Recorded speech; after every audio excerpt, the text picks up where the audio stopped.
बिस्मिल्लाहिर्रहमानिर्रहीम अस्सलाम वालेकुम। जी, मेरा नाम हस्सान अहमद है और मैं ज़राअत की एक कंपनी सावी में जो है वो अपनी खिदमत साथ अंजाम दे रहा हूँ। तो आज हम मौजूद हैं शेखुपुरा के एक गाँव के एक फार्मर अली मुर्तज़ा विर्क साहब के फार्म पे। तो ये अपने खेत में जो है एक प्रैक्टिस अपनाते हैं। ये जब गंदम की कटाई करते हैं तो ये अपने सारा जो फ़ील्ड है उसमें जंतर की काश्त कर देते हैं। तो इससे इनको क्या फ़वाइद हासिल होते हैं और ये किस तरह इसकी जो है वो काश्त करते हैं, कितने दिन बाद फिर इसे जो है वो दोबारा रोटावेट करके तो ज़मीन में जो है वो मिक्स करते हैं और इस ज़मीन में बाद में इन्होंने जो है वो चावल की काश्त करनी होती है। तो इससे इन्हें क्या फ़वाइद हासिल होते हैं, तो हम इनसे जो है वो आज बात करते हैं। अस्सलाम वालेकुम सर। जी, वालेकुम अस्सलाम जी। जी सर, आप ये जंतर की काश्त कब करते हैं, किस टाइम पे और जो है वो कितने दिन बाद इसकी दोबारा मिक्सिंग करते हैं? इसका आप जो है वो बीज कितना 1 एकड़ में डालते हैं? ये हमारे सारे फार्मर्स को जो है वो इस हवाले से रहनुमाई दीजिएगा। अस्सलाम वालेकुम। ये गंदम की कटाई के फ़ौरन बाद इसकी काश्त होती है जी जंतर की, 10 से 15 दिन बाद। जी। और इसको हल चला के भी काश्त किया जा सकता है और हल चलाने के बगैर भी उसी तरह भी इसको बीज खिलार के तो काश्त हो जाता है। तो 40 दिन कम से कम इसको रखना चाहिए। 40 दिन के बाद इस मूँजी की काश्त इसमें राइस की काश्त करनी चाहिए।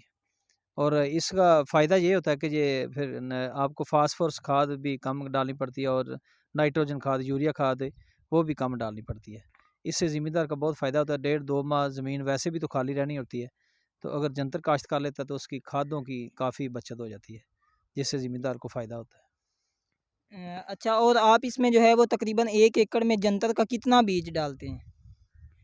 5 से 6 किलो काफ़ी है, अगर इससे ज़्यादा भी कोई डालना चाहे तो उसकी मर्ज़ी है। वैसे 5-6 किलो अगर किसी ने वो इसको रोटावेटर करना है मूँजी की फसल में तो फिर 5-6 किलो बीज काफ़ी है इसमें। अच्छा, और इसके अलावा जब आप गंदम की कटाई करते हैं तो वो गंदम के मुड वगैरह भी बचे होते हैं, तो उसे आप जो है वो उसका पहले को मिक्स वगैरह करते हैं, उसे हल वगैरह चलाते हैं या वैसे ही इसका बीज जो है वो आप इसमें छटा दे देते हैं उस वाले में? दोनों तरीकों से हो सकता है। अगर किसी ने हल चला करना है तो वो भी ठीक है, वरना ऐसे ही मुड्डों समेत ही बीज पानी लगाकर और बीज का छट्टा दे दें, तो इस तरह भी जंतर अच्छे तरीके से उग जाता है। जी, तो जिस तरह ये बता रहे थे कि बेसिकली हमारे जो ये गंदम और चावल का जो बेल्ट है, यहाँ पे मोस्टली जो फार्मर्स हैं उन्होंने गंदम के बाद चावल की काश्त करनी होती है। तो गंदम के बाद तकरीबन 1 से डेढ़ माह बचता है चावल की काश्त शुरू होने से पहले।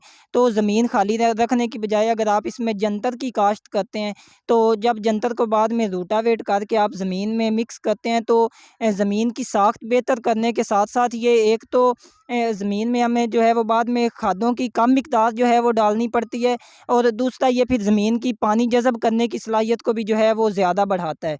तो इस हवाले से हमारे फार्मर्स ये आप जो है वो कैमरामैन आपको दिखाएँगे कि गंदम के जब बचते हैं वो मुड ये देखें आप। तो मोस्टली जो है वो ज़मीन में वैसे भी पड़े रहते हैं, तो टाइम के साथ-साथ जो है जंतर काश्त कर देते हैं जिस तरह, तो ये जो है वो इनका गलाव भी बाद में बेहतर होता है। ये ज़मीन में अच्छी तरह से जो है वो मिक्स अप हो जाते हैं जब जंतर इनके साथ जो है वो हम रोटावेट करते हैं तो। तो इसके अलावा जब हम डेफ़िनेटली खादों की जो है वो कम मिक़दार ज़मीन में अप्लाई करेंगे, तो आजकल हमारे फार्मर्स का जो बुनियादी मसला चल रहा है वो ये है कि अपनी जो कॉस्ट है, जो पैदावारी लागत है उसको किसी तरह से जो है वो कम किया जा सके इस महंगाई के दौर में। तो इस तरह की जो है वो ऑर्गेनिक मैन्योरिंग के ज़रिए आप अपनी पैदावारी लागत को भी कम कर सकते हैं और ज़मीन की साख़्त को बेहतर करने के साथ-साथ आपकी पैदावार में भी जो है वो अल्टीमेटली इज़ाफ़ा होगा। मज़ीद मालूमात और बर वक्त आगाही हासिल करने के लिए सावी के तमाम सोशल मीडिया अकाउंट्स के साथ जुड़े रहें और सावी की ऐप को प्ले स्टोर से डाउनलोड करके फ़ायदा उठाएँ। शुक्रिया।